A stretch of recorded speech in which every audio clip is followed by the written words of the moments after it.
Welcome to Seed to Success, the podcast where we deep dive into the strategies, stories, and smart decisions that help VAs and OBMs grow and thrive. I'm your host, Adrienne Donnelly, and whether you're just starting out or looking for ways to take your business to the next level, you are in the right place.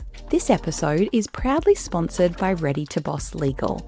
Their online legal templates focus on the ins and outs of protecting your business legally without fuss or large fees, leaving you to focus on what you do best, being the boss and building the business of your dreams.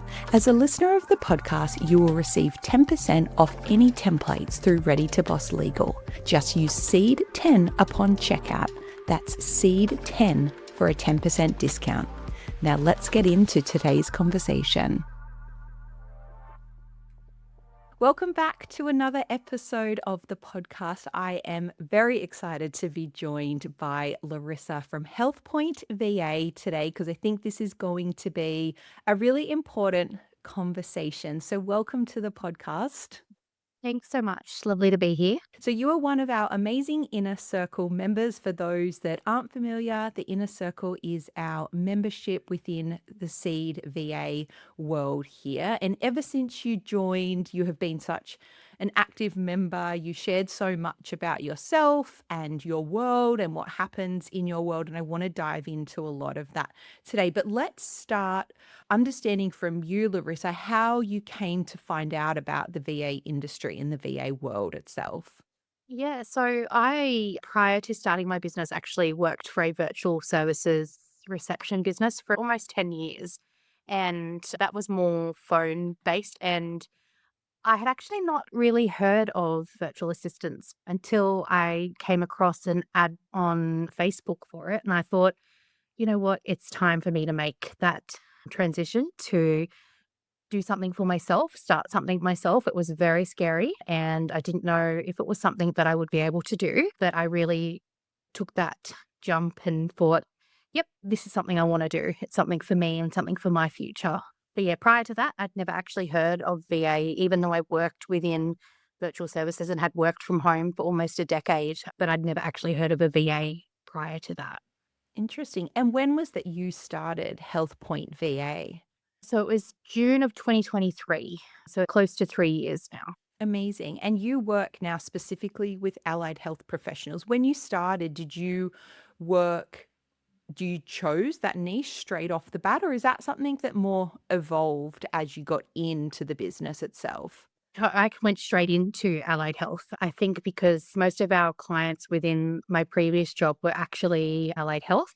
So it was where most of my experience was. And I realized pretty quickly that because of my lived experience with my own health issues, that it was something that I was really passionate about. And yeah, decided that was where I wanted to be. I actually never have worked with any other client outside of allied health. And what sorts of services are you offering to those clients in that allied health space currently? What I tell people, like a general all-rounder type stuff. So calendar management, anything from like email management. I don't offer virtual reception services, but I do offer like returning calls, scheduling appointments, all that sort of general type stuff. But I also call it more, I guess, practice management as well, because there's a lot of stuff that happens behind that. So invoicing, the financial side of it. Yeah, so kind of general all-rounder. There's not much that I don't do for my clients, so yeah. Well, they're very lucky to have you. And I love that you've put that language that your ideal clients would understand. They're probably very used to that terminology around the practice manager or the clinic manager, but just using language. And obviously, we talk a lot about this in our industry about titles and how the VA title or the OBM title may or may not resonate with some people. And often the advice that I would give is, you can call yourself anything you'd like to, but as long as your ideal client understands, and when they go looking for that or they start asking in Facebook groups or LinkedIn or on Google, that what you're calling yourself is coming up. So I think that's really smart that you've used that language that allied health professionals would already be familiar with, because that really is the role that you're playing, right? That clinic manager, that practice It manager, is. albeit in a virtual capacity. Yeah, exactly right. Yeah. Yeah, it's amazing. And it obviously is such a huge niche within our industry. And there's actually a podcast episode that we've got coming up, which is all about future proofing your VA or OBM business. And one thing we talk about a lot in that episode is if you do choose to niche, is thinking about the industries that really aren't going anywhere, aren't going to be impacted by global issues or global affairs where the government is investing and putting money into. So the higher chance of creating a really sustainable business for yourself. And I think the allied health and or that NDIS space is a very smart move from a niche 100%. I perspective. think there's a lot of work within it. I Hmm. think because of the increase in telehealth services and a lot of, Hmm. for example, psychologists and things like that offer only telehealth services. So they actually don't have a physical clinic. So they will often then need virtual help to be able to help them with the back end stuff that they can't handle. So it is definitely something that there is a lot of work out there and there is a lot of clients looking for that sort of support. Yeah. We don't have a lot to thank COVID for, but I think the uptake in telehealth and allied health practitioners offering telehealth and customers or patients, clients, whatever the terminology you'd like to use, is wanting more of that. I think that is potentially one silver lining that has come out of COVID. Definitely, definitely. I wish it existed prior to telehealth, to be honest, because that would have been very useful for me. Yeah, you mentioned before and partially mentioned it there around your own lived experience with health conditions. Is that something that you're comfortable talking a little bit more about Yeah, today? definitely. I know you've shared a little bit in our inner circle community about what life looks like for you living with chronic illness. So I guess I'll pass it over to you to share as much as you feel comfortable sharing with our listeners and our viewers about about what life looks like for you outside of the business. Honestly, every day is different. I feel like I was diagnosed with my main condition, which is antiphospholipid syndrome, when I was 21. I'm about to Mhm. turn 38. So many years have gone by and it still throws me curveballs every day. Like new things pop up. And yeah, every day looks different in terms of whether I've had a good night, in terms of sleep or pain or things like that. Some days I wake up and I'm extra foggy in the brain, and some tasks that everybody just naturally does every day for me, I find difficult. But yeah, it's very different each day. And I just try to do what I can in each day, depending on how I'm feeling, depending on how the night before's been. And if I have the energy and the capacity to do more, I will. But there's always that sort of in my head balancing between if I do a lot today, that probably means that I'm borrowing from tomorrow's energy because that will make me more pain, like I'll have more pain or I won't sleep or so it's always this like internalized balancing act between I've got to borrow energy from somewhere else because I know it's going to affect me. Maybe not tomorrow, but the day after that, I might have a bad day because I did so much in the other day. And if I say yes to certain things, then that's going to take it from something else that I wanted to do. So it's like this, yeah, constant balancing mathematics thing every day. So Yeah, you've actually articulated that really, like in a really easy to understand way for someone who doesn't have that lived experience. When you talk about constantly borrowing energy for another day, there isn't just this ongoing supply. And in terms of that condition, for it's not something I have heard of before, and so perhaps other people may not have heard of it either. Would you feel comfortable to just share a little bit more about the condition yeah, itself? of course. Yeah, most people haven't heard of it. It's a very, very rare, but quite rare condition. It's mostly affects women. Mhm. It's a blood clotting disorder. So, Mhm. usually actually diagnosed through loss through pregnancy. So, that can sometimes be a touchy subject to talk about. Sure. But mine actually was diagnosed through a DVT that I had in one of my legs. And at the time, it was just before my 21st birthday. The doctors were like, "Well, you're healthy otherwise. Why has this happened?" Mhm. And they decided to run a whole heap of tests. Usually, the test for APS is done after you've had certain amount of episodes or miscarriages or things like that, but they decided to do it Okay. anyway, and it came back being positive Mm. for the markers for antiphospholipid syndrome.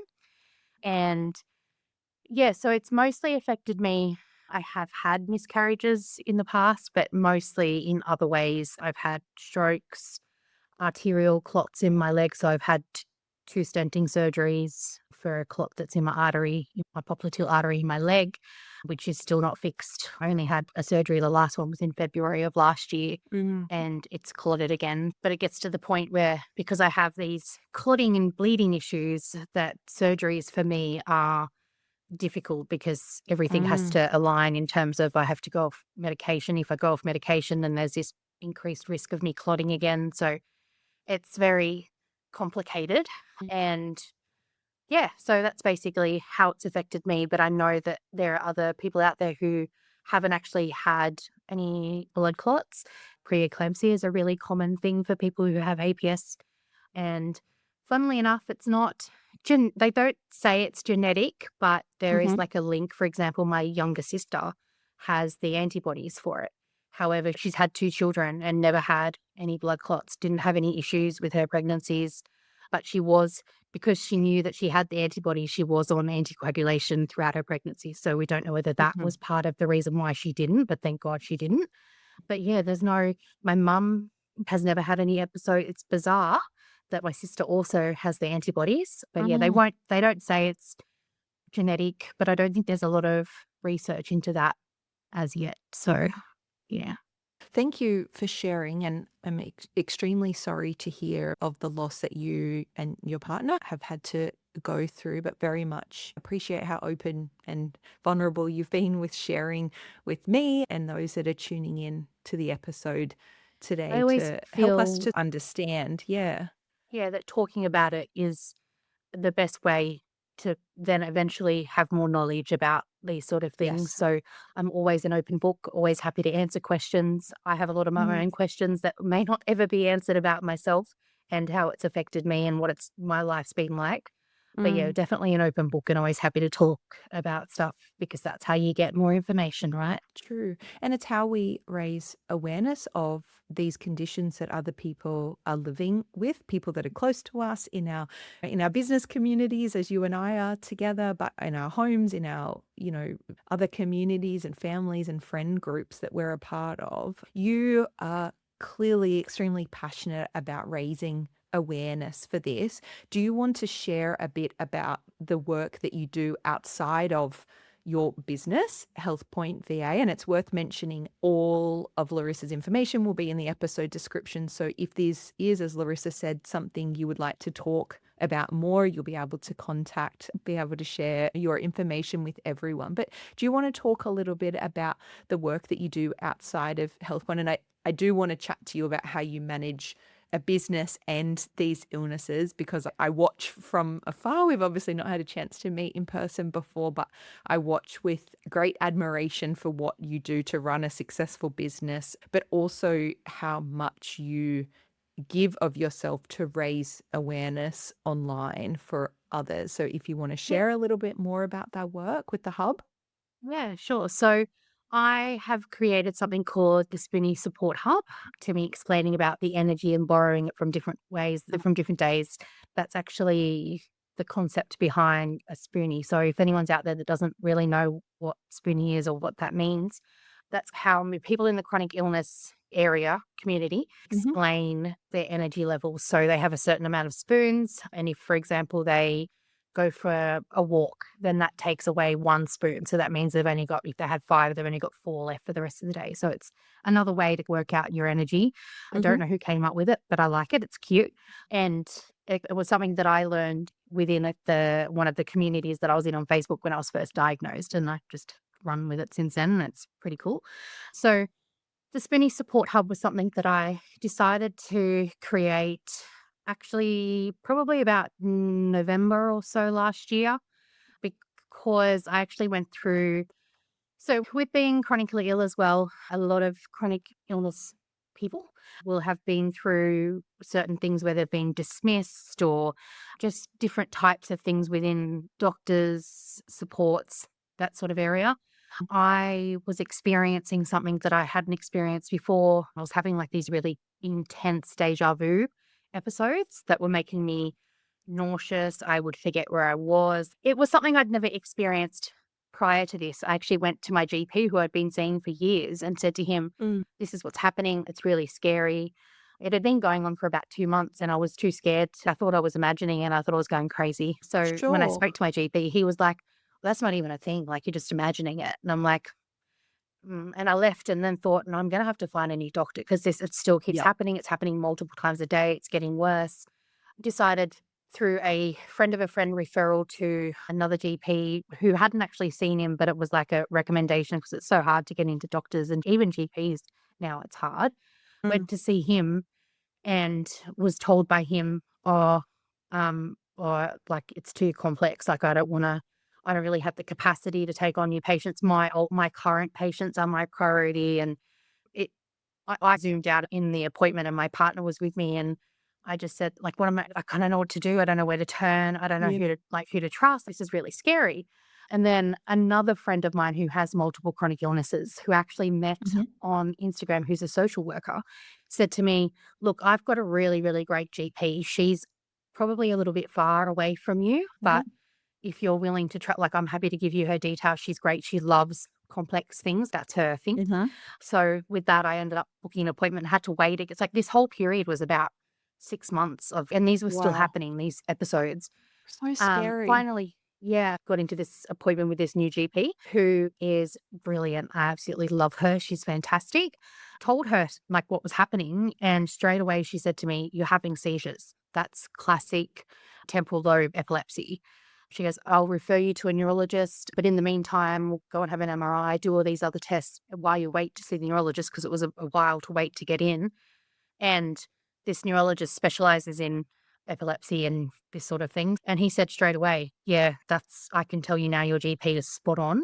You were having seizures. It showed up in my MRI. It didn't show up in one of the tests that I had because you actually have to be having them while they're doing the test.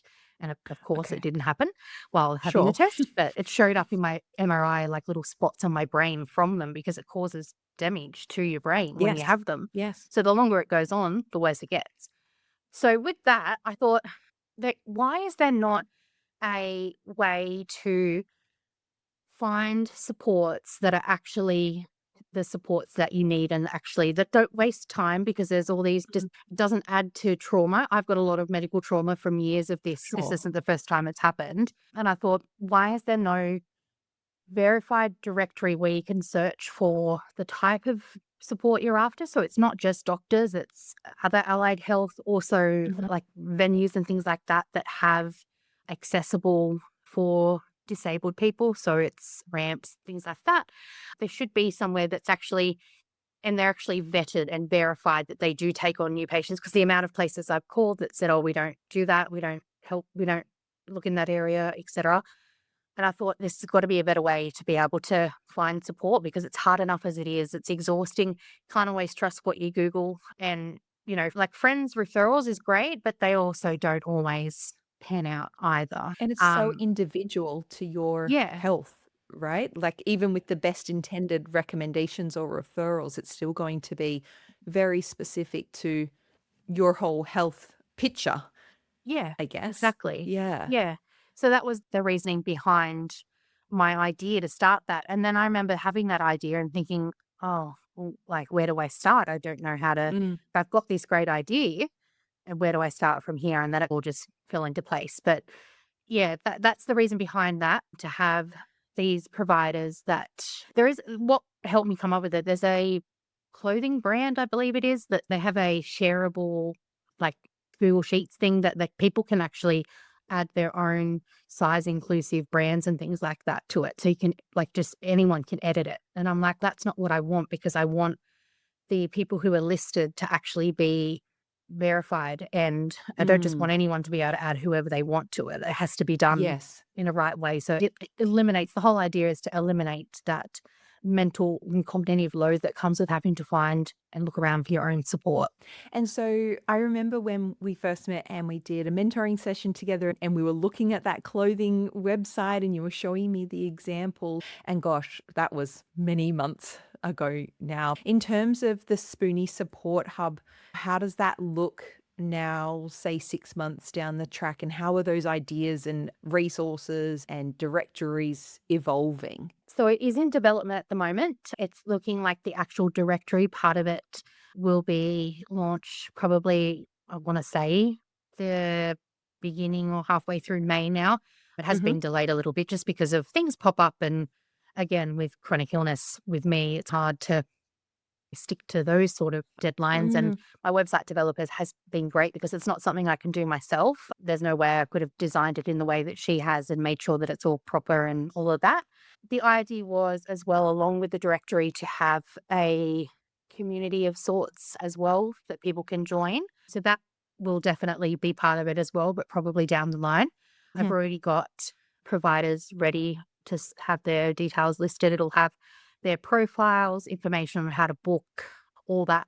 If they've got availability, where they are located, their area of specialty, all of that information will be listed on all of their individual profiles. So, yeah. It's going to be such an amazing resource. And just to see how that idea has developed and you fine tuned it and you've tweaked it, and then obviously all the support and resources and motivation and reminders you're pushing out through the Spoonie Support Hub social media.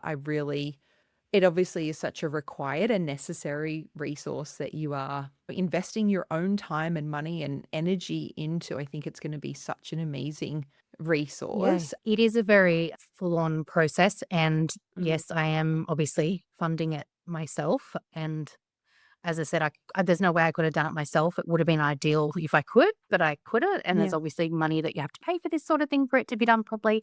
When I brought the idea up with my partner, so he's been one of my main supports. And when I said to him, I've had this idea, because he witnessed me go through this turmoil this time of trying to find a new doctor. And he said to me straight up, look, it's a great idea. I don't know because I'm not unwell, but I witnessed what happens with you, and I'll support you in whatever way I can, whether that's like financially or however. And he's been like one of my most biggest supporters and always telling me like, this is a great idea. It's going to be great once it's done, it's going to be fantastic. You're going to be able to help so many people. And it's just something I wish that they existed for me Yeah. when I was Yeah. looking for a new doctor. So yeah, Yeah.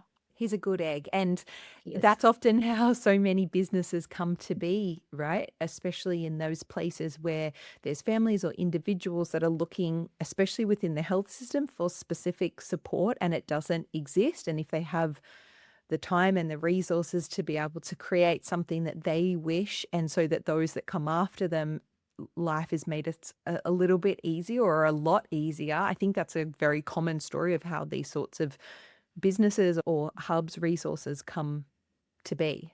100%. Yeah. Yeah.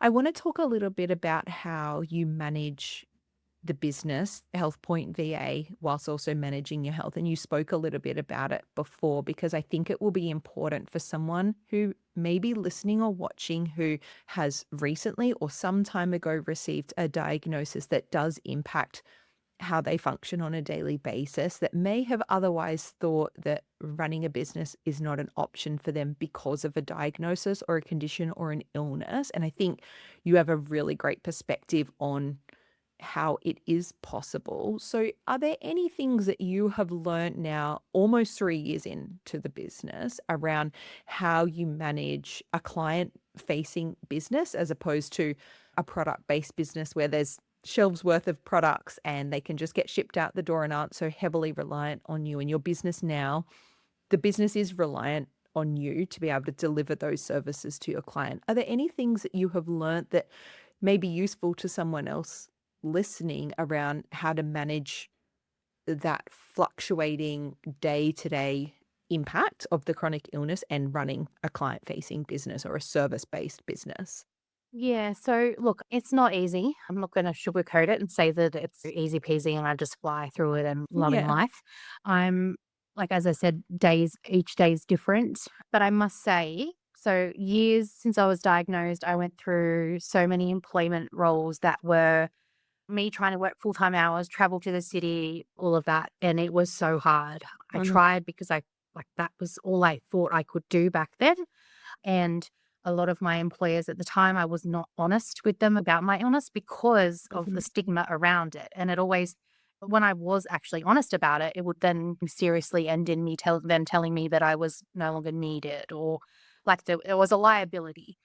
But A bit with of starting my discrimination happening, yeah, like health-based yeah. discrimination. I don't know whether like, it obviously, it's been like my last job, they knew about my illness and it was fine. Mhm. I worked Mhm. casual hours, I worked from home, but I don't know whether I'm assuming it still goes on in terms of discrimination. Of course it does. People would say that it doesn't and they don't judge on that stuff, but they do. There is still that stigma out there.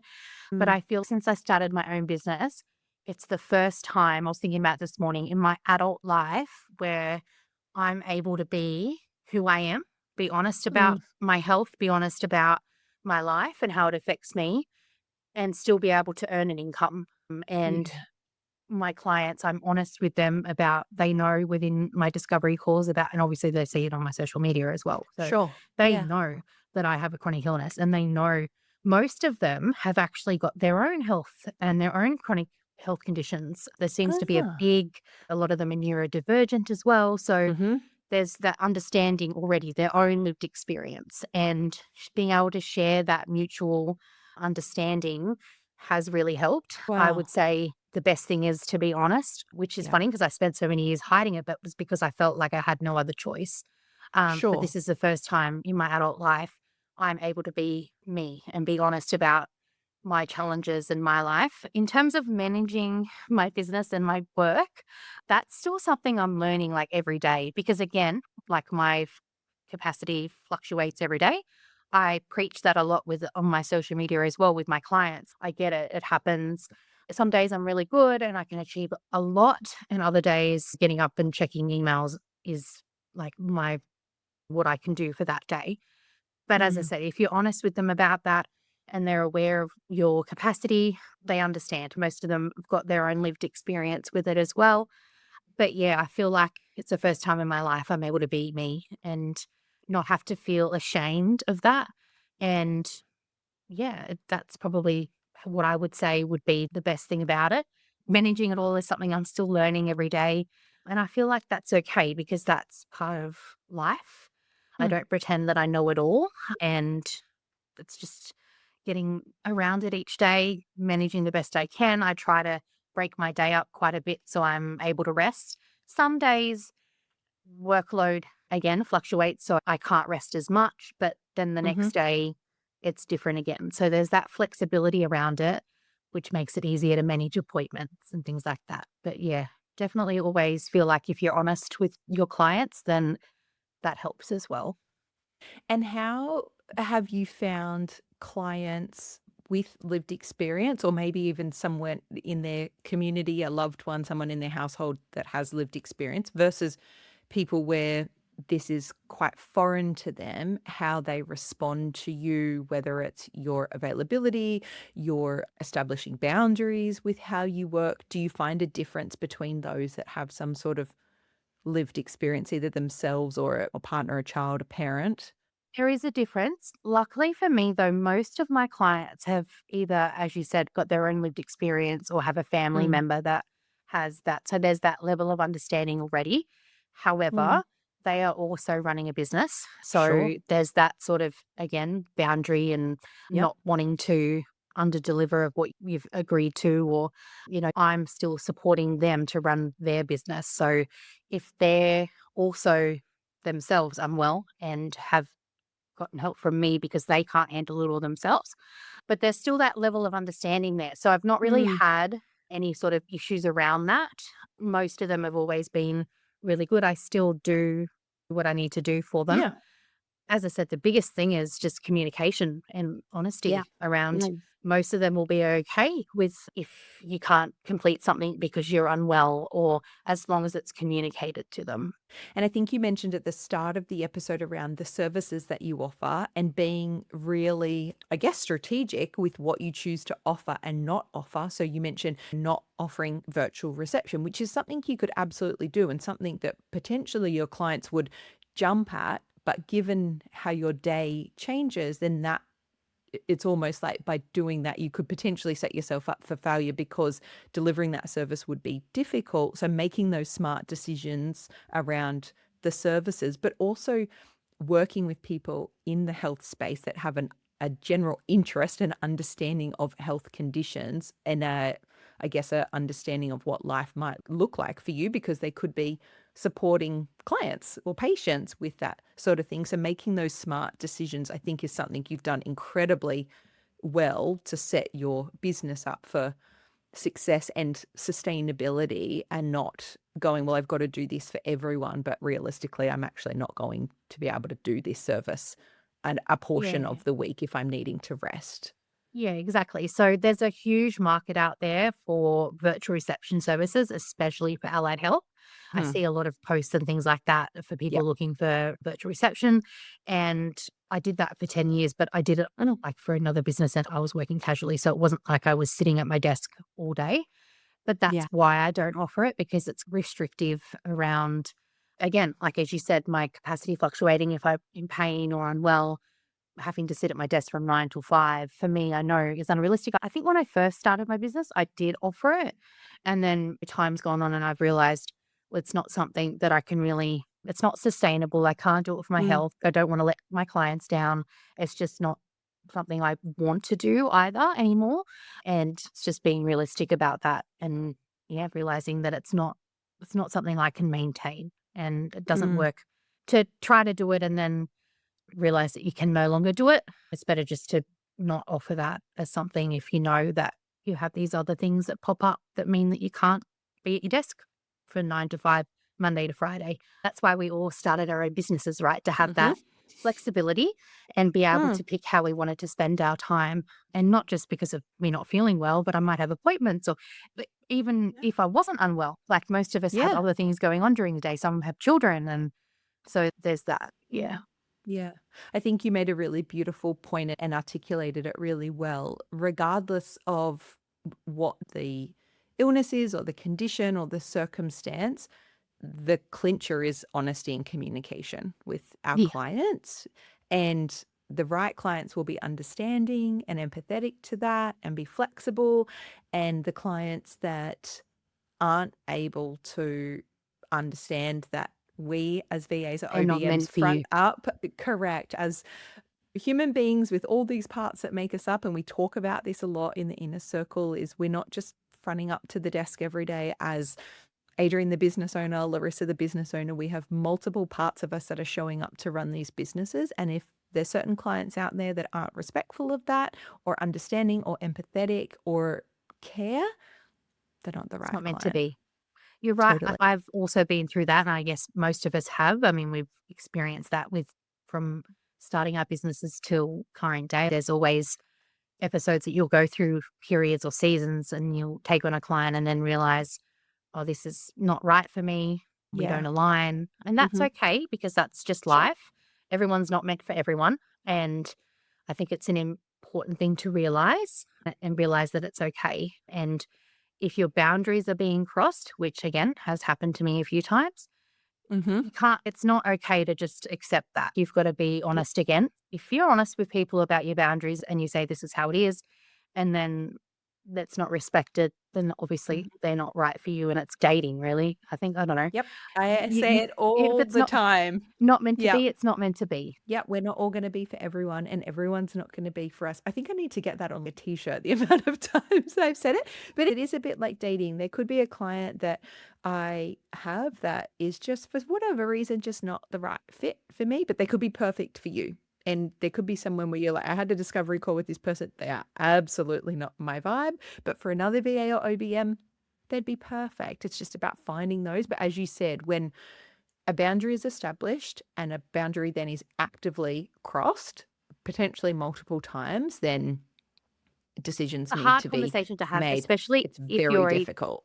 people pleaser. Like I'm a chronic people pleaser Yep. in work and in my personal life. I feel actually I remember talking to a client about this. There's actually some sort of correlation between people with chronic illnesses and being people pleasers, because you're constantly Oh. feeling like you have to compensate for the fact that you're not equal to, well, if that's how you feel, that you're not like a normal person. So you can't actually do what a normal person can do. So you feel you have to overcompensate. So you say yes to everything. And I don't know what she didn't obviously tell me what the research was into that, but Mm. actually it seems true and I believe it because I know a lot of Mm. other people with chronic health conditions that are very much like people pleasers. Neurodivergents are also usually chronic people pleasers who have a lot of rejection sensitivity as well. So they fear being rejected or told they've done something wrong. So there's always that correlation as well. But I feel like it's not just people with chronic illnesses. I think we're all a little, maybe business owners, maybe anybody. We're sometimes people pleasers and that makes it hard. But yeah, I think we just got to try our best to be honest because if you're not, it always comes out in the end anyway, right? And Yep. then it's harder to deal with. Yeah. I agree. We have covered so many very important topics today. If people are interested in understanding more about your business or looking to connect with you because they have some of those things in common around chronic illness or want to support the work you're doing or be receiving of that support, where is the best place for people to find you and connect with you and start a conversation with you? Definitely Instagram. Mhm. That's where I spend a lot of my time and Facebook as well, but mostly Instagram. I don't know what it is. I love I don't know, the imagery part of Instagram. And yeah, so definitely across those two platforms. That's where you'll find me most of the time. Okay, amazing. Well, we'll put all of that in the show notes for both HealthPoint VA and also the Spoonie Support Hub. Laurissa, I honestly cannot thank you enough for today. I was really excited when you said yes to coming on the podcast because I think there is the parts of you that we see online, but I think even for our inner circle members who, like me, probably feel like we have a lovely professional friendship with you, will have learnt so much more about you and your world and what life looks like outside of Discord and outside of our catch ups in the membership. So, again, thank you so much for sharing so openly and vulnerably with us today. I'm extremely grateful to know you and to have had this time to chat with you today. So, Thank you thank so you. much. It's been lovely to chat. Always happy to chat and love the inner circle. It's a great community. Oh, thank you. Appreciate it very much. Thank you for tuning in to another episode of Seed to Success. Make sure you are subscribing so you never miss an episode.